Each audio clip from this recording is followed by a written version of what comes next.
Yes, good morning everyone. तो contract costing, contract account में कल अपन ने डिस्कस किया मटेरियल से रिलेटेड क्या क्या एंट्रीज आएगी, लेबर से रिलेटेड, दूसरे एक्सपेंसेस, उसमें स्पेशली प्लांट एंड मशीनरी का प्रेजेंटेशन कैसे करना है। तो सबसे ज़्यादा इम्पोर्टेंस मटेरियल पे ध्यान रखने वाली है। मटेरियल डायरेक्टली भी आ सकता है, स्टोर्स डिपार्टमेंट से आ सकता है, दूसरे कॉन्ट्रैक्ट से आ सकता है, वापस स्टोर्स में जा सकता है, दूसरे कॉन्ट्रैक्ट में जा सकता है, डिस्ट्रॉय हो सकता है, बेचा जा सकता है। बेचा जाएगा तो उसका प्रॉफिट लॉस, और अभी भी साइट पे ईयर एंड पे जो अनयूज मटेरियल पड़ा है वो भी होगा। सेम वे लेबर, चाहे स्किल्ड है, सेमी स्किल्ड है, अनस्किल्ड है, जो उस कॉन्ट्रैक्ट पर लगे हुए हैं सीधा उनकी वेजेस वहाँ चार्ज करनी है। दूसरे खर्चे जितने भी हैं, office expenses, architect, supervisors, engineer जो भी आपने रखे हैं जो थोड़ा थोड़ा टाइम डिवोट करते हैं, तो उन सबको आपको सारे कॉन्ट्रैक्ट्स में जहाँ जहाँ उन्होंने टाइम डिवोट किया उसके हिसाब से बांटना रहेगा। क्वेश्चन आपको मोस्टली या तो बांटा हुआ अमाउंट ही देगा या टोटल देगा, तो कह देगा इसने 20% टाइम डिवोट किया तो अपन 20% कर देंगे। प्लांट एंड मशीनरी के दो कॉन्सेप्ट अपन ने समझे, या तो जो प्लांट भेजा उसकी ओपनिंग WDV या कॉस्ट डेबिट कर दो, वापस क्रेडिट में क्लोजिंग WDV आ जाएगी जब रिटर्न करेंगे या साइड पे पड़ा है, और नहीं तो नेट डिप्रिसिएशन लिख दो। पर मैंने आपको कहा था प्रिफर्ड तरीका क्या होगा कि आप तो उसको डेबिट और क्रेडिट दोनों लिखो रादर देन डिप्रिसिएशन, क्योंकि वो प्रेजेंटेशन थोड़ा ज़्यादा पॉपुलर है, मैं ये कह सकता हूँ। अब सबसे इम्पॉर्टेंट चीज़, आपने मान लीजिए कॉन्ट्रैक्ट अकाउंट बनाया,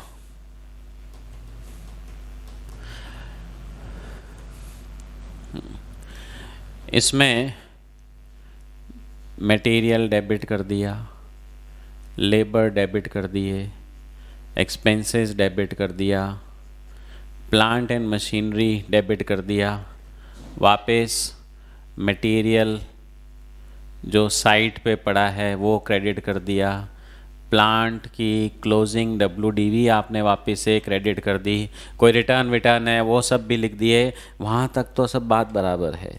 अब ये कॉन्ट्रैक्ट कंप्लीट तो हुआ नहीं है, कंप्लीट नहीं हुआ है, तो अब यहाँ पर सबसे इम्पॉर्टेंट चीज़ जो है वो आएगी closing work in progress. Okay, वो अमाउंट ही इस चैप्टर का प्राण है, ठीक है, लाइफ लाइन है, विच इज़ वेरी इंपॉर्टेंट, क्योंकि उसी के कारण इस कॉन्ट्रैक्ट अकाउंट में प्रॉफिट या लॉस आने वाला है। अब वो कैसे है उसको अपन थोड़ा बहुत अच्छे से समझ लेते हैं। There are some more terms which we need to understand. तो अपना एक एग्जाम्पल चल रहा था, एक वो बिल्डिंग, हाँ 3 दिन से बन रही है, ठीक है,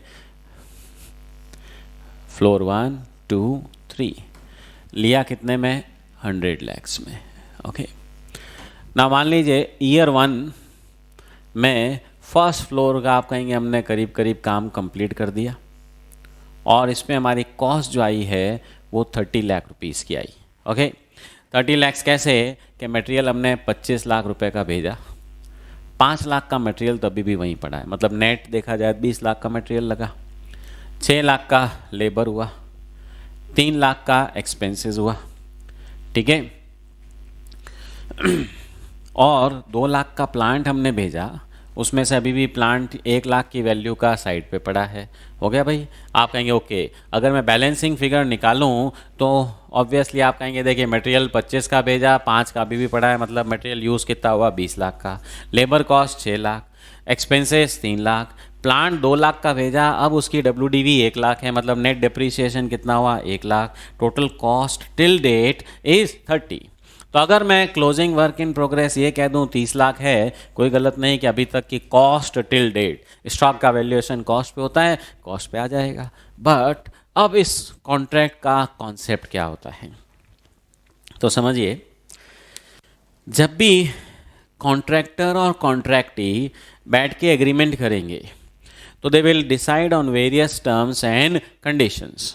अब वो अपनी टर्म्स कंडीशंस को जब डिसाइड करेंगे तो उसमें obviously the most important terms conditions would be, काम क्या करना है वो सब तो ही है, टोटल पैसा कितना, और ये पैसा रिलीज कैसे किया जाएगा, कब कब कॉन्ट्रैक्टी कॉन्ट्रैक्टर को पैसा देगा, that becomes the most important thing. Reason, अगर कॉन्ट्रैक्टी टाइम टू टाइम कॉन्ट्रैक्टर को पैसा नहीं देगा तो कॉन्ट्रैक्टर काम कंप्लीट ही नहीं कर पाएगा, उसके जेब में इतने पैसे नहीं होंगे कि वो सब काम निपटा दे। और रियल लाइफ में तो आधी बार तो कॉन्ट्रैक्टर कहता है पहले पैसे दो फिर काम शुरू होगा, मेरे पास कहाँ है, मैं तो ठेकेदार हूँ, ठीक है, आदमियों को अरेंज कर सकता हूँ, इतना माल मैं कहाँ से लाऊं। तो छोटा आदमी तो ये भी हो सकता है, बट अगर बड़ा कॉन्ट्रैक्टर भी है वो कभी भी ऐसा नहीं करेगा पहले मैं सब काम कर लेता हूँ फिर पैसे ले लूँगा, क्योंकि बाद में तो फिर हमेशा कुछ ना कुछ झगड़े होते हैं। कॉन्ट्रैक्ट के काम ऐसे हैं कि कुछ ना कुछ तो लूप होल रहती है, कुछ ना कुछ तो कमी रहती है, फिर बाद में डिस्प्यूट वाले मैटर हो जाएंगे। तो अब कॉन्ट्रैक्ट की टर्म्स कंडीशंस में आप कहेंगे फिर तो लिखना पड़ेगा कि पहले साल 25 लाख दे देना फिर 30 लाख दे देना। नो, वैसे भी नहीं चलता। पहले साल ऐसे कैसे 25 लाख दे देना, काम ही नहीं किया हो तो ऑब्वियसली कॉन्ट्रैक्टर को जो पैसा देगा it will depend on the progress of work.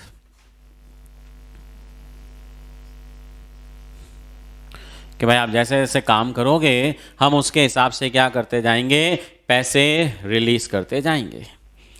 तो अब प्रोग्रेस ऑफ वर्क, ओके, जैसा काम होता जाएगा पेमेंट करते जाएंगे। अब इसमें भी तो जिकाल वाला काम है, झगड़े वाला काम है। कॉन्ट्रैक्टर बोलेगा कि मैंने तो इतना काम कर दिया, कॉन्ट्रैक्ट ही बोलेगा मेरे को तो दिखता नहीं। समझिए, कॉन्ट्रैक्टर ईयर 1 में फर्स्ट फ्लोर बनाया 30 लाख लगे, सेकंड फ्लोर में मान के चलते हैं उसके 20 लाख और लगेंगे, और थर्ड फ्लोर में 20 लाख और लगेंगे। कितना हो गया भाई, 70 लाख।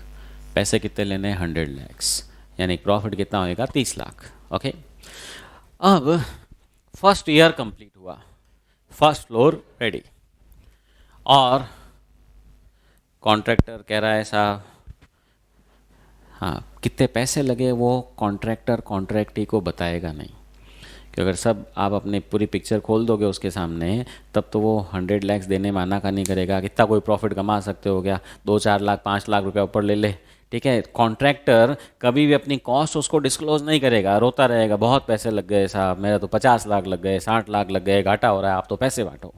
वो उसकी यही ट्रिक रहेगी। और कॉन्ट्रैक्ट ही कहेगा नहीं नहीं, कहाँ काम हुआ, अभी तो कुछ भी नहीं हुआ। Now understand, listen carefully. 70 lakh का टोटल काम एक तरह से कॉन्ट्रैक्टर ने एस्टिमेट किया, अपने पैसे लगेंगे, उसमें से 30 लाख लग गए। तो कॉन्ट्रैक्टर के पॉइंट ऑफ व्यू से तो 3/7 of the work is done. Financial value में बात कर रहा हूँ, 3/7 of the work has been performed, क्योंकि 70 लाख में से 30 लाख लगा चुका है तो 3/7 उसने काम कर लिया। तो उसके हिसाब से उसके मन में तो क्या आएगा कि 100 लैक्स का अगर टोटल अमाउंट है तो उसके हिसाब से 3/7 मेरे को पैसे ले लेने चाहिए। वो कहेगा साहब देखिए 3/7 वर्क हो चुका है, और उसके हिसाब से आप तो मेरे को 42-43 लाख रुपए जो भी बनते हैं वो दे दो। कॉन्ट्रैक्ट ही कहेगा 42 लाख, पागल है क्या, कितने फ्लोर की बिल्डिंग बनाने का बोला, 3 फ्लोर, कितने फ्लोर बने, 1 फ्लोर। वो कहेगा कितना काम हुआ, 1/3। अच्छा एक चीज़ बता सकते हो, ये मैंने कुछ गड़बड़ कर दी क्या? एक फर्स्ट फ्लोर में 30 लाख, फिर 20 लाख, फिर 20 लाख, बराबर होना चाहिए ना, 3 फ्लोर है तो खर्चा तो बराबर ही आएगा। मैं ये मानते हुए सब फ्लोर में एक जैसा ही काम करना है, बिल्कुल कोई अलग नहीं, ये नहीं कि फर्स्ट फ्लोर तो नॉर्मल है, सेकंड फ्लोर में कुछ वीआईपी सूट रूम बनाना है, nothing like that, all same. But पहले फ्लोर में मैंने 30 लाख लिख दिया, दूसरे में 20, तीसरे में भी 20। हाँ, तो कॉन्ट्रैक्टर के हिसाब से तो मैं काफ़ी सारा काम हो गया, पैसों के हिसाब से हो गएगा, इतने पैसे लग गए तो पैसे भी तो उसके हिसाब से आने चाहिए। वो यही सोचेगा ना, रेशियो वाइज पैसे आ जाए, जितना खर्चा किया उसके प्रपोर्शन में पैसे आ जाएँ अपन, ठीक है। कॉन्ट्रैक्ट ये कहेगा 1 फ्लोर तो दिख रहा है, 2 फ्लोर तो अभी तक बाकी पड़े हैं, उसके हिसाब से तो 1/3 काम हुआ है, और इसके हिसाब से 3/7 हुआ है। हाँ, मतलब ये जस्ट एक रेशियो मान रहा हूँ मैं, और इसको मान लो थोड़ा कम कर दूँ, 15-15 लाख अगर कर दूँ, 60 लाख, तो 3/6, ओके, मतलब 50% काम हो गया कॉन्ट्रैक्टर के हिसाब से, और कॉन्ट्रैक्टी के हिसाब से 33 1/3, 1/3 हुआ है, वो कह रहा है 1/5, 1/2 हुआ है। तो ये तो कहेगा कि इसके हिसाब से 50 लाख दे दो, और ये कहेगा 33 लाख से ज़्यादा बनते नहीं है। हाँ, अब सबसे पहला कारण, जान करके मैंने 30 लाख लिखा है, कोई गलती से नहीं लिखा है। कारण, बिल्डिंग जब बनती है तो सबसे ज़्यादा पैसा तो नींव बनाने में, उसको मजबूत करने में लगता है, उसके बाद के फ्लोर तो सब उसी पे खड़े हैं। तो वो जो कुछ काम उसने किया जो दिख ही नहीं रहा है, जो अंडरग्राउंड में ही रह गया, पैसा तो उसमें भी बहुत सारा लगा, दैट इज़ नॉट विजिबल। तो अब वो कॉन्ट्रैक्टर उस कॉन्ट्रैक्टी को कैसे समझाए, क्योंकि कॉन्ट्रैक्टी भी कोई टेक्निकल आदमी तो है नहीं। कॉन्ट्रैक्टर कहेगा अब मैं क्या करूँ, ये तो वन थर्ड कर रहा है, मेरा तो 50% पैसा लग गया, उसके हिसाब से कुछ पैसे तो आने चाहिए, कमाई भी तो जेब में आए। तो आप कहेंगे पर क्या ख़राब है, 33 लाख तो दे ही रहा है यार, 33 लाख क्यों दे रहा है भाई, इतना काल को हम काम नहीं करें, आधे से ज़्यादा काम तो हो गया, अब नया कॉन्ट्रैक्टर आएगा उसको तो क्या करना है, सिर्फ 30 लाख रुपये लगाने हैं, बिल्डिंग खड़ी हो जाएगी। ठीक है, तो हम अगर 33 लें तो फिर वो नए कॉन्ट्रैक्टर को क्या 67 मिलना चाहिए? नो, वो भी अनजस्टिफाइड हो जाएगा। Obviously we are entitled for 50 lakhs. अगर 100 लैक्स है, आप कहेंगे मैंने आधा खर्चा कर दिया, पैसे भी आधे मिलने चाहिए, और कॉन्ट्रैक्ट को लगेगा हुआ कहाँ है। तो इन सब के डिस्प्यूट का रिजोल्यूशन का सिस्टम बहुत सिंपल सा है। आप क्या करेंगे, एक आर्किटेक्ट, इंजीनियर, दोनों एक म्यूचुअल अंडरस्टैंडिंग से एक आर्किटेक्ट इंजीनियर को अपॉइंट कर देंगे कि भाई काम कितना हो गया। वो कॉन्ट्रैक्ट ही कहेगा मैं तो लेमैन हूँ, बता नहीं सकता, कॉन्ट्रैक्टर पे विश्वास नहीं कर सकता, ये वो जो कहेगा मान लूँ। तो एक आर्किटेक्ट इंजीनियर को अपॉइंट कर दिया जाएगा, और वो आर्किटेक्ट इंजीनियर जो है वो टेक्निकल नॉलेज रखता है। कहेगा अच्छा इतना काम हो गया, नींव वीव का सब काम हो गया, तो ऑफकोर्स हमारे हिसाब से 50% वर्क हैज़ बीन डन। हाँ, हो सकता है वो 50 नहीं 45 कहेगा, वॉट एवर इट में बी। तो वो आर्किटेक्ट क्या करेगा, एक सर्टिफिकेट इश्यू करेगा कि हमारे हिसाब से 40, मान लीजिए 45% वर्क हैज़ बीन डन, उसने ये सर्टिफिकेट इश्यू कर दिया। जैसे ही 45% उसने बोला, तो अब वो कॉन्ट्रैक्टर कहेगा ओके 100 लैक्स अपना टोटल एग्रीमेंट है, 45% काम हो गया, तो वो कॉन्ट्रैक्टी को बोलेगा ये लो साहब मैं बिल बना के आपको दे देता हूँ, जिसको हम बोलते हैं प्रोग्रेस बिलिंग। प्रोग्रेस बिल क्यों, क्योंकि फाइनल बिल तो है नहीं, जैसे जैसे काम हो रहा है वैसे वैसे बिल बना के देते जा रहे हैं। वो एक प्रोग्रेस बिल बना देगा, कितने का, 45 लाख रुपए का। ओके, और फिर अगले साल और सर्टिफिकेट इशू होगा और बिल बना देगा। तो ऑटोमेटिकली अब कॉन्ट्रैक्टी क्या करेगा, ये बिल को देख करके हाँ आर्किटेक्ट का सर्टिफिकेट भी साथ में लगा, ही विल बी सेटिस्फाइड कि ओके सब सही है, और वो पैसा रिलीज़ कर देगा। हाँ, पर ये लोग भी क्या करते हैं, 45 का बिल आया 45 देते नहीं है। अपनी आदत होती है भाई थोड़े पैसे रोक के रखो, आगे का काम बराबर करेगा। उसने कहा ओके 45 का बिल आया, 10% लेस, हम आपको 40.5 का क्या कर देते हैं पेमेंट। ओके, कि 10% हम रोक के रखेंगे, कब देंगे, जब काम कंप्लीट हो जाएगा। तो they retain some money and give the balance payment. So that is the system which is generally followed. तो काम कितना हुआ वो सर्टिफाई कौन करेगा, आर्किटेक्ट, सर्वेयर, इंजीनियर, जो भी आप समझें, और उसके बेसिस पे पेमेंट्स रिलीज़ किए जाएंगे। हाँ, अब आप कहेंगे लेकिन काम तो आधा हो गया था ना, आर्किटेक्ट ने सर्टिफिकेट इतना ही क्यों दिया। अब देखिए हो सकता है पैसे आपने आधे से ज़्यादा लगा दिए, आर्किटेक्ट को लगता है नहीं काम इतना ही हुआ, तो उसी की बात सुननी पड़ेगी, nothing else can be done. Okay, तो आप समझिए आर्किटेक्ट ने अगर सर्टिफिकेट दिया है, हाँ आर्किटेक्ट 45 लाख रुपए का सर्टिफिकेट नहीं देगा, आर्किटेक्ट तो देगा कि टोटल जो काम होना है उसमें से 45% हो गया, क्योंकि उसको इससे कोई मतलब नहीं है कि कॉन्ट्रैक्ट आपने कितने में दिया, इसने खर्चा कितने लगने वाला, उससे परसेंटेज नहीं निकलेगा, वो टेक्निकल इवैल्यूएशन से करता है। जैसे आप लोग फाउंडेशन, इंटर, फाइनल, हाँ आप कहेंगे ओके 1/3 ऐसा नहीं है भाई। फाउंडेशन में समझ लो आप कहेंगे 10% मेहनत ही लगी, इंटर में 40% लगेगी, फाइनल में 50% मेहनत लगेगी, मेहनत तो वहाँ ज़्यादा है। तो आप अगर कोई कह दे मैंने फाउंडेशन कर लिया, आप ये मत समझो 1/3 सी हो गया, इंटर हो गया मतलब ओके 2/3, मैक्सिमम तो सी हो ही गया है, कुछ नहीं हुआ है अभी, तो आधा सी भी नहीं हुआ है। सारा खून तो कहाँ चूसने वाली इंस्टीट्यूट सी फाइनल के अंदर, वहाँ जाके पता चलेगा कि हाँ आप तो सी बना कि नहीं बना। सो वैसे ही कहीं पे काम दिखता कम है पर हुआ ज़्यादा है। यही साइंस वालों को देखो बेचारों को, वो इंजीनियरिंग या मेडिकल के एग्ज़ाम में एंट्रेंस के लिए जूझते रहते हैं, एंट्रेंस होते ही आप कहोगे 80% हो गया, अब तो खाली 20% बस 4 साल 5 साल पूरे करने हैं, क्योंकि कोई भी फेल होता नहीं है, मोस्टली सब पास होते ही हैं। बहुत ही डफर हो तो 5 की जगह 7 साल लगा देगा, पर उसको भी धक्का दे के पास कर दिया जाता है वहाँ।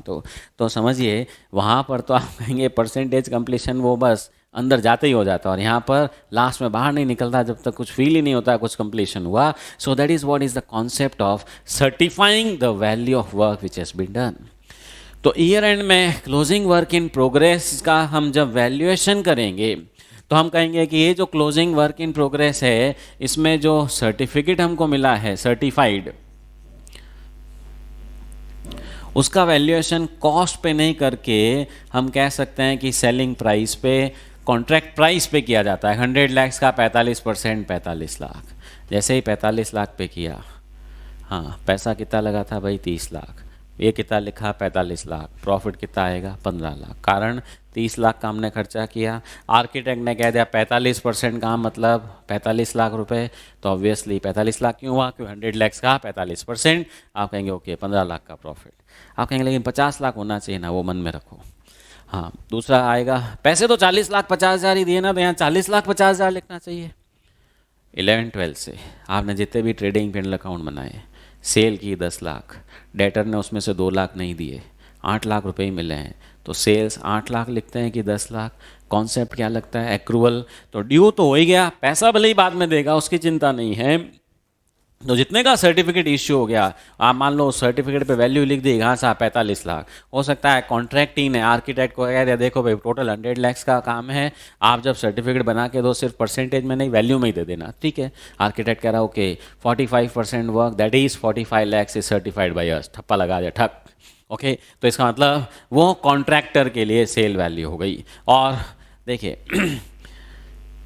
है तो वर्क इन प्रोग्रेस, पर इसको ट्रीट हम सिमिलर टू सेल्स कर रहे हैं। यही अगर मैं सेल्स में लिख दूँ तो स्टॉक नहीं लिखता, मैथमेटिकली तो यही होता है ना भैया। तो कोई माल सेल में आएगा या स्टॉक में, या लिखना तो स्टॉक में है पर वैल्यूएशन उसका किस पर हो रहा है, सेल वैल्यू पे। प्रॉफिट कितना आ जाएगा, अपने आप बैलेंसिंग फिगर। प्रॉफिट क्यों आ रहा है, क्योंकि काम 30 लाख का किया खर्चा, पर वो काम वर्थ उसकी कितनी है 45 लाख रुपए, और क्योंकि हम इंटाइटल्ड हैं उसको लेने के लिए, इसलिए कॉन्ट्रैक्ट कॉस्टिंग में वो प्रॉफिट को हम क्या कर लेते हैं, रिकॉग्नाइज। इस तरह से अपने आप प्रॉफिट आ जाएगा। अब आप कहेंगे ये कौन निकालेगा, क्वेश्चन में दिया हुआ होगा। क्वेश्चन में या तो सीधा दिया होगा 45 लाख का सर्टिफाई हुआ, या कभी कभी थोड़ा घुमा देंगे कि 40 लाख 50,000 रुपये दिए हैं जो सर्टिफाइड वर्क का 90% है, तो ठीक है डिवाइड बाय 90 × 100 करके निकाल लेंगे 45 लाख रुपए, और उस पर वैल्यूएशन हो जाएगा, ठीक है। So this is the concept of work in progress in contract costing. Normal businesses में तो वर्क इन प्रोग्रेस का वैल्यूएशन कॉस्ट पे ही होता है। आप कोई प्रोडक्ट बना रहे हो, मान लीजिए पेन बना रहे हो, 31 मार्च को 100 पेन अंडर प्रोडक्शन है, तो उसका वैल्यूएशन कॉस्ट पे ही करना होता है। कारण सामने कोई ग्राहक से एग्रीमेंट नहीं हो रखा है कि नहीं आधा पेन बन गया तो उसके आधे पैसे ले लेना। इस पेन का अगर लास्ट पार्ट भी पेंडिंग रह जाता है कुछ भी नहीं मिलेगा। जबकि बिल्डिंग में अगर एक फ्लोर करके भी काम छोड़ दिया तो ये नहीं कि कुछ नहीं मिलेगा, जितना पैसा लगाया होता है तो वो लेने का हकदार है, और उतना वो वसूल कर भी चुका होता है, रोज़ पैसे ले लेके थोड़ा थोड़ा थोड़ा करके। और अब आप भले कितने चक्कर काट लो, वो कॉन्ट्रैक्टर जितने पैसे वो ले गया वापस देने वाला नहीं, और लीगली भी वो कहेगा आप ही के यहाँ पे काम किया है, ये काम सब पड़ा है, ज़्यादा काम ख़राब किया उसके पैसे काट लो, पर मैक्सिमम काम तो किया ही है, उसके पैसे तो एंटाइटल्ड है ही। तो इसलिए इस बिज़नेस में यही सिस्टम चलता है, और उसी सिस्टम से हमारी अकाउंटिंग भी चलती है, ठीक है भाई, अंडरस्टूड, ओके। अब पढ़ते हैं, देखिए वर्क इन प्रोग्रेस के लिए क्या लिखा है। हाँ जी, सो पढ़ते हैं, देखिए वर्क इन प्रोग्रेस निकालिए नोट्स में। Work in progress in a contract costing refers to the contract which is not complete at the reporting date. Balance sheet date को जिस दिन हम रिपोर्टिंग कर रहे हैं, जिस दिन तक का कॉन्ट्रैक्ट अकाउंट बना रहे हैं, वो कॉन्ट्रैक्ट जो कंप्लीट नहीं हुए उसी में वर्क इन प्रोग्रेस आएगा। The value of work in progress consist of 3 चीज़ें हैं, cost of work completed both certified and uncertified. आप कहीं ये नई चीज़ आ गई, मैं तो अभी तक बताई नहीं अनसर्टिफाइड। हाँ, क्योंकि कुछ चीज़ें पढ़ने के बाद समझ में ज़्यादा अच्छे से आएगी। सर्टिफाइड तो समझ में आ गया, आर्किटेक्ट ने सर्टिफिकेट दे दिया, साहब इतना काम हो गया। अब अनसर्टिफाइड क्या है समझिए। इस कॉन्ट्रैक्टर ने फर्स्ट फ्लोर का तो बिल्कुल A to Z सारा काम निपटा दिया था और 30 लाख रुपए लग गए। पर इसमें क्या हुआ, 31 दिसंबर तक, ठीक है, जब वो काम कर रहा था, सेकंड फ्लोर का भी काम शुरू कर दिया, ठीक है। उसमें थोड़े बहुत वो होते हैं ना, सरिये वरिये लगा दिए उसने, ठीक है, बस इतना सही काम हुआ। अब उसमें सीमेंट विमेंट तो कुछ डाली नहीं, ठीक है। तो आर्किटेक्ट ने कहा भाई बात तो बराबर है, तुम्हारा ये काम भी शुरू हो गया है। हाँ, अब अगर ये सरिये यहाँ लगा चुका है तो उसको मैं मटेरियल एट साइट नहीं कहूँगा, मटेरियल एट साइट तो कौन सा होगा, जो यहाँ पे नीचे ज़मीन पे ही सरिये पड़े हैं खूब सारे, अभी तक काम ही नहीं लिए, वो तो मटेरियल एट साइट है। पर अब वो जो सरिये लगा चुका है, बांध चुका है, आप कहीं बस सीमेंट विमेंट डालनी बाकी है, तो आर्किटेक्ट कहेगा इसका मैं सर्टिफिकेट नहीं दे सकता, क्योंकि ये काम अभी तक कंप्लीट नहीं दिख रहा है, काम होना बाकी है। How can issue a certificate for it. जैसे वो वाली बात हो गई, बिल्डिंग में रूम तैयार हो गया, सीमेंट हो गई, पेंट होना बाकी है, ठीक है, आप कहेंगे पेंट का मटेरियल ले आए, अस्तर तो कर ही दिया, बस एक फाइनल हाथ लगाना है, वो कहेगा मैं तो सीमेंटेड का ही सर्टिफिकेट दूंगा, क्योंकि पेंट का सेकंड कोट नहीं हुआ, थर्ड कोट नहीं हुआ, पेंट का बिल्कुल ही सर्टिफिकेट नहीं देता है। हमारा पैसा लग गया, मटेरियल कंज्यूम में आ गया, पर उसका सर्टिफिकेट नहीं मिला। पैसा तो ये जो लगा है उसमें सर्टिफाइड का भी लगा है, अनसर्टिफाइड का भी, और ये वाला तो सिर्फ सर्टिफाइड वाला है, तो यहाँ पे एक मटेरियल और आएगा, कौन सा, अनसर्टिफाइड, ठीक है। और ये अनसर्टिफाइड क्योंकि अभी तक इसका सर्टिफिकेट नहीं मिला, तो इसलिए मैं इसको सेल तो कह नहीं सकता, ये समझ लो सामने वाला मान ही नहीं रहा है, तो इसका वैल्यूएशन तो फिर मुझे किस पे करना पड़ेगा, कॉस्ट पे, जबकि इसका वैल्यूएशन किस पे हो रहा है, कॉन्ट्रैक्ट प्राइस, सेलिंग प्राइस पे। ओके, बस यही तो फ़र्क है। मतलब जो सर्टिफाइड वर्क है उसको हम कॉस्ट पे वैल्यू नहीं करके सेलिंग प्राइस की रेट पे वैल्यू करते हैं, इसी कारण से तो इसमें प्रॉफिट आता है, नहीं तो फिर प्रॉफिट आता कहाँ से। तो देखिए क्या लिखा है, work in progress consist of cost of work completed, जो काम कंप्लीट हो गया उसकी cost, certified plus uncertified, cost of work not yet completed, जो कंप्लीट नहीं हुआ, and amount of estimated notional profit. क्योंकि ये सेलिंग प्राइस पर है, इसमें दो कंपोनेंट हो गए, कॉस्ट एंड प्रॉफिट। तो इसलिए वर्क इन प्रोग्रेस में आप कहेंगे सर्टिफाइड वर्क की कॉस्ट प्रॉफिट है, अनसर्टिफाइड किस पे, कॉस्ट पे, और जो वर्क कंप्लीट नहीं हुआ वो भी ऑफ कोर्स किस पे आएगा, कॉस्ट, और वो भी अनसर्टिफाइड का ही पार्ट होता है एक तरह से। तो आपने कोई काम शुरू कर दिया, कंप्लीट नहीं हुआ, आर्किटेक्ट को सर्टिफिकेट नहीं देगा। कोई काम कर लिया, फिर भी आर्किटेक्ट कहता नहीं नहीं मैं तो इसका सर्टिफिकेट नहीं देता अभी, क्यों कि इसमें थोड़ा बहुत काम बाकी है। आपने कहा साहब 2 कमरे थे, पेंट करने थे, एक का कर दिया, दूसरे का बाकी है, बोले नहीं पेंट का सर्टिफिकेट मैं तो साथ में ही दूंगा। आप कहेंगे कंप्लीट है ना एक का, तो no I don't issue certificate. तो देयरफॉर अनसर्टिफाइड में कंप्लीटेड वर्क भी होगा, अनकम्प्लीटेड भी होगा, जो भी है पैसे तो लग गए, वो मटेरियल एट साइट में आ नहीं रहा है, तो आएगा तो यहीं पे किस पे, कॉस्ट पे।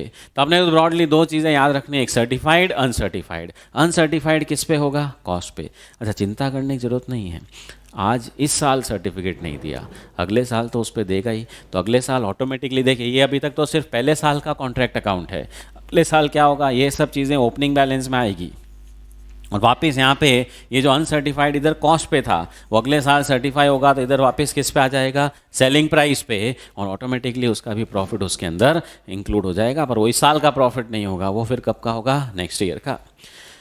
ना आगे लिखा है, in the balance sheet prepared for management the work in progress is usually shown under 2 heads, certified and uncertified. The cost of work completed and certified and the profit will appear under the head certified work in progress, whereas work not yet certified, cost of material, employee and other expenses which is not yet reached the stage of completion, मतलब वो it's still not complete वाला, are shown as uncertified work. मैंने अभी आपको कहा uncertified में दोनों ही आ जाते हैं, जो काम कंप्लीट कर लिया सर्टिफिकेट नहीं दिया, और एक वो सारा खर्चा उन काम का जो अभी तक कंप्लीट ही नहीं हुआ। ओके, तो ये दोनों किस में आ जाएंगे, अनसर्टिफाइड के अंदर। जैसे ऊपर सरिये लगा दिए, काम कंप्लीट नहीं हुआ तो भी अनसर्टिफाइड है, इसके अंदर पेंट बाकी रह गया, या उसका सर्टिफिकेट नहीं दिया, पेंट कर दिया फिर भी सर्टिफिकेट नहीं दिया, नहीं फाइनल कोट नहीं हुआ, मैं सर्टिफिकेट नहीं देता, तो वो भी क्या हो गया, अनसर्टिफाइड हुआ। अब हाँ जी, इसमें लिखो certified work is always shown at selling price और contract price. Certified work is always shown at selling price or contract price. That is, it includes profit. That is, it includes profit. यानी कि उसके अंदर profit होता है, ठीक है। Next, cost of work certified and value of work certified. देखिए, cost of work certified and value of work certified. मान लो जैसे इस क्वेश्चन में मेरा सर्टिफाइड ही है सब, अनसर्टिफाइड कुछ नहीं है, तो आप कहेंगे cost of certified work 30 lakh और उसकी वैल्यू कितनी है 45 लाख। और मान लो 30 लाख में से 2 लाख का सर्टिफाई नहीं हुआ, तो सर्टिफाई जो हुआ उसकी कॉस्ट कितनी 28 लाख, और उसकी वैल्यू कितनी, वैल्यू मतलब सेल वैल्यू 45 लाख। देखिए ये लिखा है, contract is a continuous process and to know the cost or value of work completed at a particular date, the assessment of completion of work is carried out by an expert. It may be any professional like surveyor, architect, engineer. The expert, based on his assessment, certifies the work completion in terms of, underline करिएगा, percentage of total work. हाँ, वो percentage में बात करेगा, 45% काम हो गया साहब. The cost or value, that is sales value, of certified portion is calculated and it is known as cost of work certified or value of work certified respectively. Okay, तो ये वैल्यू कैसे निकालेंगे? Contract price multiplied by certified percentage becomes value of work certified. तो next line में लिखो, value of work certified, value of work certified equals to, हाँ लिखो भाई, value of work certified equals to contract, total contract price, ऐसे लिख दो, total contract price multiplied by certified percentage, multiplied by certified percentage.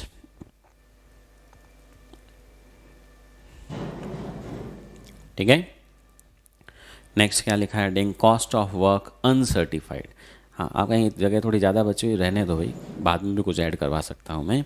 Cost of work uncertified, it represents cost of the work which has been carried out done by contractor but has not been certified by expert. It is always shown at cost price. क्योंकि certificate ही नहीं मिला तो अब कहीं का आप कहेंगे हम कैसे खुश हो जाएं, कैसे इसको सेलिंग प्राइस पे वैल्यू कर लें. उसका वैल्यूएशन किस पे होगा? कॉस्ट पे होगा. और वो सब्सिक्वेंटली अगले सालों में सर्टिफाई होगा, अपने आप उधर पहुंच जाएगा. उसकी चिंता हमको अभी करने की ज़रूरत नहीं है. प्रोग्रेस पेमेंट क्या लिखा है, contractor gets payment for work done on the contract based on work completion. मैंने अभी कहा था प्रोग्रेस पेमेंट. हाँ लिखिए, many a times it is percentage of, many a times it is percentage of work certified. हाँ, आप कहेंगे इससे अपने कोई लेना देना है क्या? क्वेश्चंस में इसका कोई लेना देना नहीं है. पर कई बार काम कब आ जाएगा कि आपको दे दिया पैसे 20 लाख आए और वो सर्टिफाइड का 70% है, तो आप कहेंगे okay 20 lakh divided by 70 into 100 करके सर्टिफाइड निकालना पड़ेगा. मेरे को तो ये चाहिए बस, बाकी पैसा कितना आया मैंने आपको कहा ना, वो बाहर की बातें हो गई, वो फाइनेंशियल वाले ध्यान रखते हैं, कॉस्ट वालों को तो बस अंदर से मतलब है. ओके, देन रिटेंशन मनी, वही ये जो बिल और इसके बीच का डिफरेंस है जो पैसा रोक के रखा. In a contract, a contractee generally keeps some amount payable to contractor with himself as security. आगे इसमें लिख भी लो, it is difference between value of work certified, it is difference between value of work certified and progress payment. And progress payment, retention रोक के रखा गया है. Value of work certified and progress payment. फिर है notional profit, it represents the difference between value of work certified and cost of work certified. इसकी cell value और cost का डिफरेंस जो है वो क्या है? नोशनल प्रॉफिट, जो हम पीएनएल में ट्रांसफ़र करेंगे. ठीक है. एस्टिमेटेड प्रॉफिट एक अलग टर्म है. It is excess of contract price और estimated total cost. Total cost मेरी 60 लाख आएगी, कॉन्ट्रैक्ट प्राइस 100 लाख है, तो 40 लाख का मेरा टोटल प्रॉफिट होगा. ये एस्टिमेटेड है. पर आज तक प्रॉफिट कितना हुआ है? आप कहेंगे अभी तक जो काम किया उसमें 45 का ही हुआ है, सॉरी 15 लाख का ही हुआ है, तो 15 लाख क्या कहलाता है? Notional profit. हाँ, नोशनल प्रॉफिट के आगे लिख लो, it is transferred to costing P&L account. It is transferred to costing P&L account. Notional profit को कॉस्टिंग P&L में हम क्या करते हैं? ट्रांसफ़र करते हैं. अब आगे की थ्योरी बाद में पढ़ेंगे. तो अभी तक अपन ने जो खास बात समझ ली, मटेरियल लेबर एक्सपेंसेस तो जैसे दिए हैं सब ठोकने हैं, चिपकाने हैं इसके अंदर. Work certified uncertified is the life line of this chapter. Uncertified का वैल्यूएशन कॉस्ट पे होगा, सर्टिफाइड का वैल्यूएशन कॉन्ट्रैक्ट प्राइस की टर्म्स में होता है। मतलब अच्छा, आर्किटेक्ट ने अगर 45% दिया है तो मैं इसको 60 लाख से मल्टीप्लाई नहीं करूंगा, मैं 40 लाख से 100 लाख से मल्टीप्लाई करूंगा। और आर्किटेक्ट ने 45 लाख ही दे दिया तो झगड़ा खत्म। हाँ, अब आप कहेंगे काम तो मैंने आधा कर दिया, आर्किटेक्ट ने सर्टिफिकेट 45 का ही दिया, 5% का सर्टिफिकेट ही नहीं दिया। कोई बात नहीं, वो क्या है मेरे लिए अनसर्टिफाइड, उसका वैल्यूएशन तो किस पे होगा, कॉस्ट पे ही होगा। ठीक है, चलिए अब कुछ बेसिक क्वेश्चंस एक दो कर लेते हैं, फिर कुछ और क्वेश्चंस समझते रहेंगे, एडिशनल पॉइंट्स। क्लास असाइनमेंट का क्वेश्चन नंबर 1 देखिए, following expenses were incurred on a contract. Material purchase किया 6 लाख का, material drawn from stores, stores से 1 लाख का मटेरियल आया, वही डायरेक्ट परचेज गोडाउन से आया। वेजेस, प्लांट इश्यूड, प्लांट भेजा है 75,000 का। Chargeable expenses, direct expenses, apportioned indirect expenses, indirect expenses का अपोर्शन, अपोर्शन का मतलब होता है पोर्शन, टुकड़ा, मतलब इसके हिस्से का। ओके, तो इसमें चार्ज करना है। The contract was for 20 lakhs and it commenced on January 1, 2019. The value of work completed and certified up to November 2019 was 13 lakhs. Now देखिए 20 लाख का कॉन्ट्रैक्ट था, जनवरी में शुरू हुआ और 30 नवंबर तक क्वेश्चन कह रहा है 13 लाख का हमारा क्या हुआ, सर्टिफिकेट हो गया। Out of which 10,40,000 was received in cash. हाँ, 13 लाख का सर्टिफिकेट इशू हुआ पर पैसे 10,40,000 दिए, इसका कोई लेना देना नहीं, अपने को तो किसको पकड़ के बैठना है, 13 लाख को। The balance being held back as retention money by contractee. ठीक है, फालतू की रामायण लिख रहा है। The cost of work completed subsequent to architect certificate but before 31st December was 60,000। अब देखिए इस क्वेश्चन ने क्या पॉइंट दिया, आर्किटेक्ट ने कहा 31 दिसंबर को मैं घूमने जा रहा हूँ भाई, क्रिसमस वेकेशंस, वो विंटर वेकेशंस, अपने पास टाइम नहीं। तो आर्किटेक्ट ने तो सर्टिफिकेट जो है वो 30 नवंबर को इशू कर दिया। अब 30 नवंबर को आएगा तो वहाँ तक का काम जो हुआ उसी का सर्टिफिकेट देगा, और उसके बाद जो और 1 महीने में काम हुआ, काम हो गया है, कंप्लीट है, पर उसको सर्टिफिकेट नहीं मिला तो वो रहेगा तो अनसर्टिफाइड ही समझिए। कंप्लीट काम जिसका सर्टिफिकेट नहीं मिला वो भी अनसर्टिफाइड, इनकम्प्लीट काम उसके कारण सर्टिफिकेट नहीं मिला तो भी अनसर्टिफाइड, अपने लिए दोनों एक जैसे ही हैं। ठीक है, clear. Now there was also lying on the site material of value 40,000, 40,000 का वहाँ मटेरियल भी साइट पे पड़ा था जो अभी तक यूज़ नहीं हुआ।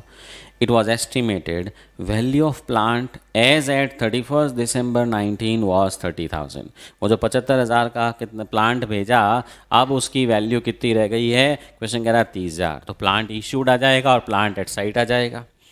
You are required to prepare the contract account, compute notional profit। हाँ, इस प्रॉफिट को, बैलेंसिंग फिगर को नोशनल ही कहा जाता है, on the contract till the end year ending 31st December 2019। तो बहुत सिंपल चैप्टर है, ट्रेडिंग अकाउंट दिमाग में रखना है, बनाना कॉन्ट्रैक्ट अकाउंट है। ठीक है, जो जो इन्फॉर्मेशन दी है बस वो इधर टीप दो और प्रॉफिट लॉस आ जाएगा।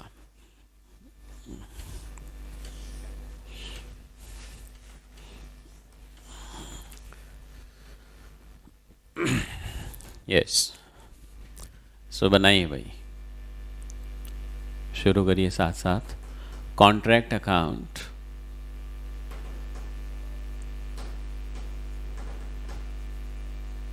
For the year ending 31st December 19।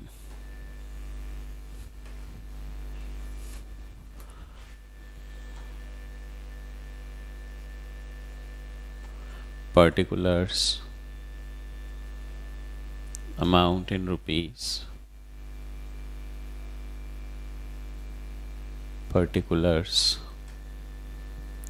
amount in rupees। ठीक है, now to material परचेज वाला 6 lakh rupees,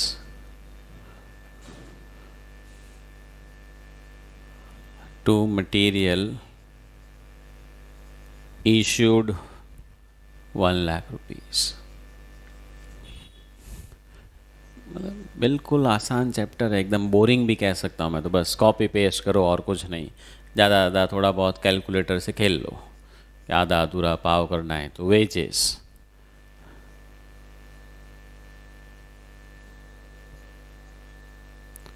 plant issued, chargeable expenses,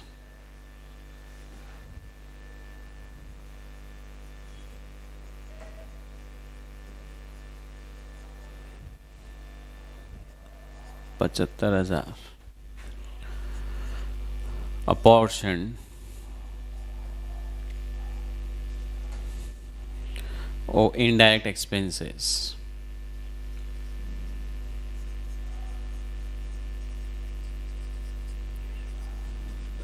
$25,000। ठीक है। सो जो जो डेबिट में दिया हुआ है आपने कहा चलो सब लिख दिया। अब क्वेश्चन ने कहा है हाँ साहब थोड़ा सर्टिफिकेट वर्टिफिकेट भी इशू हुआ है, तो ठीक है सामने की तरफ आ जाओ। सेल तो है नहीं, by closing work in progress. हाँ इसके दो कंपोनेंट्स, सर्टिफाइड अनसर्टिफाइड। हाँ सर्टिफाइड तो हमेशा हम किस पे लिखेंगे, जो वैल्यू आपको क्वेश्चन में दी हुई है, ओके। और ये किस पे आएगा, कॉस्ट पे। हाँ ये आपको लिखना नहीं है, या लिखना चाहो तो बोले लिख लो, पर एग्ज़ाम में नहीं लिखना है, सिर्फ रिमेम्बरेंस के लिए। हाँ सर्टिफिकेट 13,00,000 रुपए का मिला है भाई।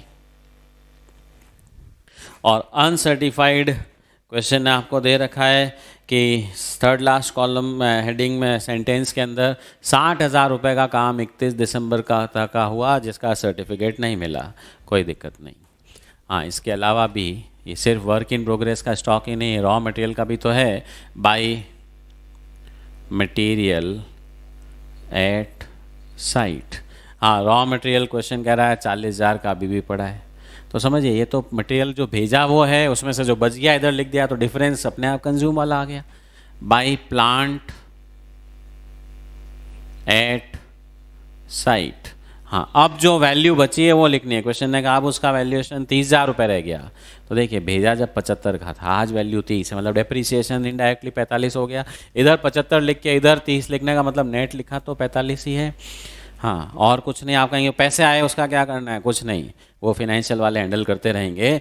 अब आप तो बस नोशनल प्रॉफिट बैलेंसिंग फिगर निकालिए। ठीक है। So this is a very simple question we have. हाँ जी प्रॉफिट निकाल लो आप लोग आराम से, ध्यान से।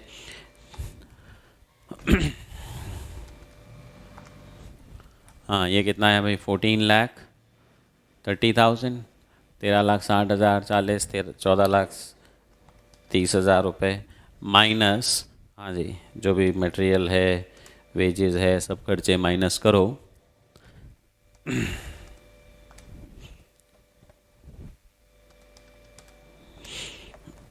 You get the notional profit. How much it is?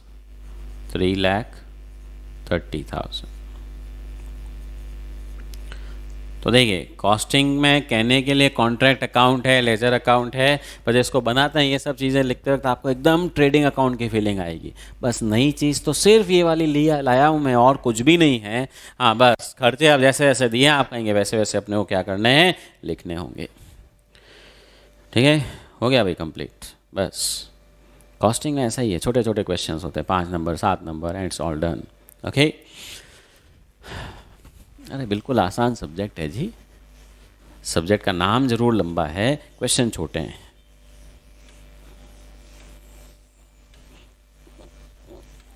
चलो जी, डन, फिनिश्ड। सेकेंड क्वेश्चन एक और कर लेते हैं। A company undertook a contract for construction of a large building complex. The construction work commenced on 1st April 2018 and the following data are available for the year ending 31st March 2019. 1 अप्रैल से 31 मार्च year ending का। Rupees in thousands. Oh, एक खास बात, आप कहेंगे rupees in thousands है तो अब मैं क्या करूं, 3 3 जीरो और जोड़ूं? हरगिज़ नहीं, आपको यहाँ पे रुपीज़ इन थाउजेंड्स वाली बात हो गई। क्वेश्चन ने जो करेंसी यूनिट काम में लिया है आप उसी को मेंटेन करेंगे, अपनी तरफ से जीरो बढ़ाने की कम करने की मेहनत नहीं करनी। ये नहीं सर जीरो लगा देता हूँ ना, अरे भाई आपके पास जीरो का स्टॉक होगा, अपने पास ही रखो। इंस्टीट्यूट कहते हैं हमारे पास खूब है, हम खूब बांटते हैं स्टूडेंट्स में, बट अगर थाउजेंड्स में क्वेश्चन है, थाउजेंड्स में ही सोल्यूशन रहेगा। कुछ पंचायती नहीं करनी है, नहीं तो एक आध जीरो आप कम ज़्यादा लगाओगे और फिर रिजल्ट में जीरो आ जाएगा। सो नथिंग डूइंग, सीधा सीधा बस उठा करके लिखने का ही काम करना है, वही करेंसी यूनिट रखो। आप कहेंगे चेंज कर दूं, तो अरे क्यों कर दूं, फिर आपकी कॉपी अलग से दिखेगी और एग्जामिनर फिर ज़्यादा ध्यान देगा, एक आध जीरो का गलती ढूंढेगा और जीरो देगा। करना ही नहीं है, ठीक है, prohibited, simple. Contract price 35,000, work certified. हाँ, अपने को तो कॉन्ट्रैक्ट प्राइस में इंटरेस्ट नहीं है, सर्टिफाइड कितना 20,000 वही आएगा इधर तो। Progress payment received, not interested. Material issued to site. Planning and estimation cost, कैसे भी खर्चे हो, आप कहेंगे प्लानिंग का खर्चा, इसी कॉन्ट्रैक्ट के लिए प्लानिंग करी, इसी का खर्चा है। Direct expense, direct wages paid. Material returned from site, गलती से भी यहाँ से माइनस मत करना, सामने की तरफ लिखेंगे by material return. Plant hire charges, किराया दिया, डेबिट कर देंगे। Wage related cost, wage related cost मतलब एम्प्लॉय स्टाफ वेलफेयर और चाय पानी के खर्चे इधर आ जाएगा। साइट ऑफिस कॉस्ट, साइट पे एक ऑफिस बना रखा होगा उसका खर्चा। हेड ऑफिस एक्सपेंसेस अपॉर्शन, वही टुकड़ा इसमें चार्ज कर देंगे। Direct expenses, work not certified. आप कहेंगे 149, हमको क्या मालूम कॉस्ट है कि नहीं है, वर्क अनसर्टिफाइड बाय डिफ़ॉल्ट किस पे होता है, कॉस्ट पे ही, वही होगी। Contractor owns a plant that originally cost 20 lakhs, एक प्लांट भी है उसका 20 लाख का। It has been continuously in use in this contract throughout the year, साल भर इसी कॉन्ट्रैक्ट में काम आया था। The residual value of the plant after 5 years of life is expected to be 5 lakhs।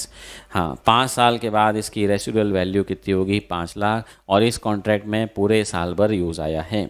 Straight line method of depreciation is in use. अब यहाँ तो हम डेप्रिसिएशन लिखें या प्लांट इशूड और प्लांट एट साइट लिखें, मैंने आपको कहा प्रैक्टिस प्लांट इशूड और प्लांट एट साइट वाली करेंगे। As on 31st March 19, direct wages payable amounts to 2,70,000, wages outstanding। 11 12 से एक्सपर्ट हो, wages में जोड़ देंगे। Material at site was estimated at 2 lakh, material at site आ जाएगा। अब सुनो क्या गड़बड़ होगी, बाकी सब ऊपर थाउजेंड्स में दिया है और ये वाला जो दिया है ना, प्लांट दे दिया लैक्स में। अब आप 20 लिख के छोड़ दोगे, गड़बड़ हो जाएगी। और ये वेजेस आउटस्टैंडिंग रुपीज़ में दे दिया 2,70,000, 3 जीरो कम करके लेना है, लैक्स वाले में 2 जीरो बढ़ा के लेना है। तो be very careful in all these calculation. समझ गए ना इंस्टीट्यूट कैसे फंसाती है, ऊपर तो दे दिया थाउजेंड्स में, नीचे कोई चीज़ दे दी लैक्स में, बाकी दे दी रुपीज़ में, कहीं ना कहीं तो कोई गुलाची खाएगा और इंस्टीट्यूट का शिकार बनेगा। Required, prepare contract account for the year ending 31st March 2019। contract account बनाओ, बनाओ भाई।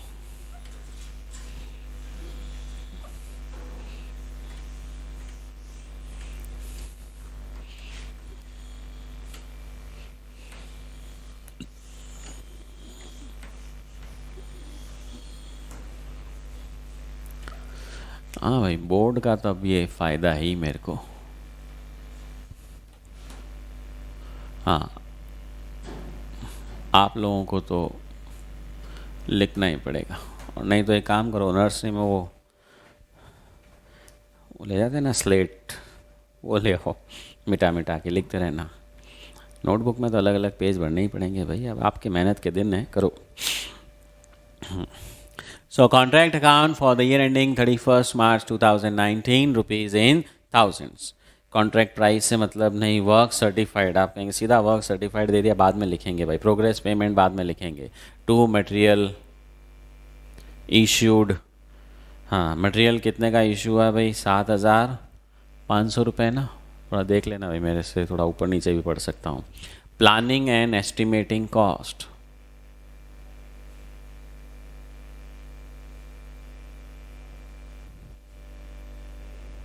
एक 1,000। डायरेक्ट वेजेस, हाँ, वेजेस 4000 इनर कॉलम में, ऐड आउटस्टैंडिंग 270, 30 कम करके 4270। मटेरियल रिटर्न फ्रॉम साइट, हाथा सामने की तरफ, बाय मटेरियल रिटर्न, हाँ कितने का रिटर्न किया भाई, 250 का। Plant hire charges,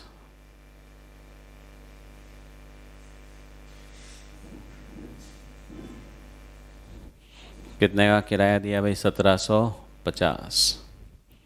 then wage related cost,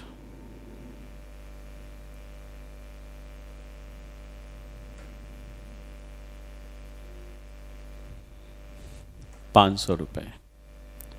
site office cost,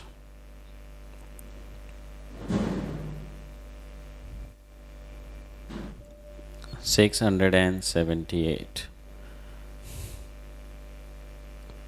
head office expenses 375। Direct expenses, देखिए किया क्या पिछले क्वेश्चन में, थोड़े खर्चों के हेडिंग कम थे, या नाम बढ़ा दिए तो अपने क्या जोर आता है भाई, लिखते जाएंगे। मैंने कहा ना टीप नहीं है, बस उठा के लिखते जाओ। वर्क नॉट सर्टिफाइड आप कहेंगे, वो थोड़ा इधर आ जाएगा। By closing work in progress, हाँ ये हमेशा अपन साथ में रखेंगे, ये बेचारे भाइयों को अलग नहीं करेंगे, भले ही एक सर्टिफाइड है दूसरा अनसर्टिफाइड, एक पढ़ा लिखा एक अनपढ़ है, पर रहेंगे साथ में, ठीक है, थोड़ा अच्छा लगता है ना भाई। तो कल्चरल डिफरेंस नहीं आना चाहिए। Work certified is how much, 20,000। Uncertified 149। हाँ, अब मटेरियल एट साइड भी है क्या, बाई मटेरियल एट साइट, वो लास्ट में दिया ना 200, 2 लाख है, 30 कम कर दिए। अब एक प्लांट वाला पॉइंट दिया है, तो टू प्लांट इश्यूड, हाँ जी 20 लाख रुपए का था, लिख दूँ 20 लाख, हाँ 30 कम करने हैं। हाँ टिपा तो नहीं ना, टिप लिया कोई बात नहीं, 30 ऐसे काट के रखो, याद रहेगा, हाँ ये गड़बड़ नहीं होनी चाहिए। तो plant issued 2000, by plant at site, आप कहेंगे अब उसकी वैल्यू निकालनी पड़ेगी ना, कि 2000 में से डेप्रीसिएशन कम करो, डेप्रीसिएशन देखिए 2000 माइनस उसकी स्क्रैप वैल्यू कितनी है, 5 साल बाद 5 लाख, मतलब 500 हो गई, डिवाइडेड बाई 5 ईयर्स, पूरे 1 साल का डेप्रीसिएशन लगाना ही लगाना है। तो 1 साल का डेप्रीसिएशन कितना होता है भाई, देख लो, 20 लाख का अगर प्लांट है, 5 लाख की स्क्रैप वैल्यू है, 5 साल की लाइफ है, 3 लाख का डेप्रीसिएशन हुआ, पीछे कितना बचेगा भाई, हाँ जी सही है। चेक कर लेना भाई, मैंने, मेरी मैथ्स कमज़ोर है, मैथ्स अच्छी होती तो मैं साइंस लेता। ओके, तो plant issued 2000 in thousands, plant at site 1700, और नहीं तो दूसरा ऑप्शन था डेप्रीसिएशन, लिख लो भाई 300। चलिए जी, इट्स ऑल डन। तो you get the notional profit balancing figure.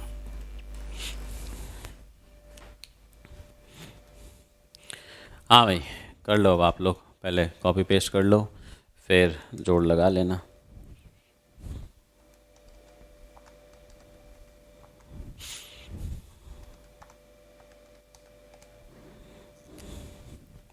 हाँ कितना आ रहा है भाई, 22299।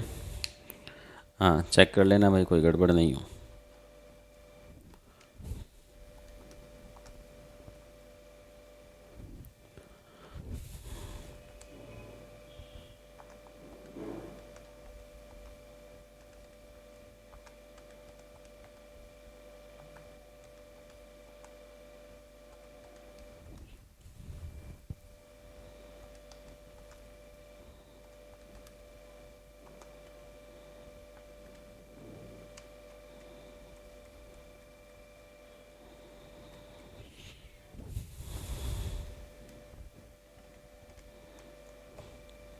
Yes, so calculate the profit. कितना रहा भाई? 5574। चेक कर लेना भाई सही है कि नहीं है।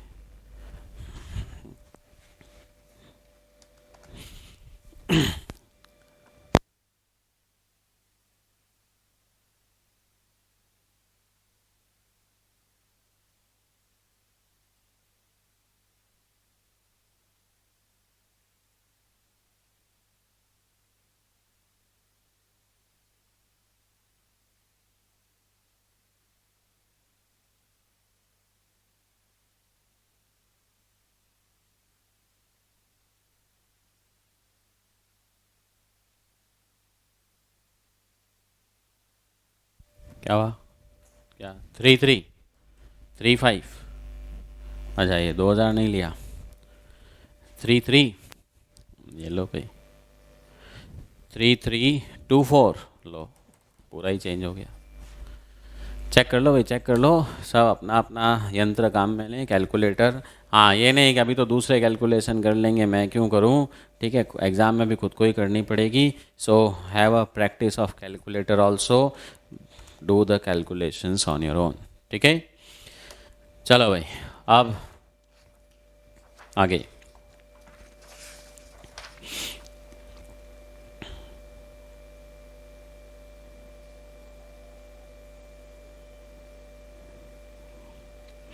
होमवर्क में प्रैक्टिस असाइनमेंट का क्वेश्चन नंबर 1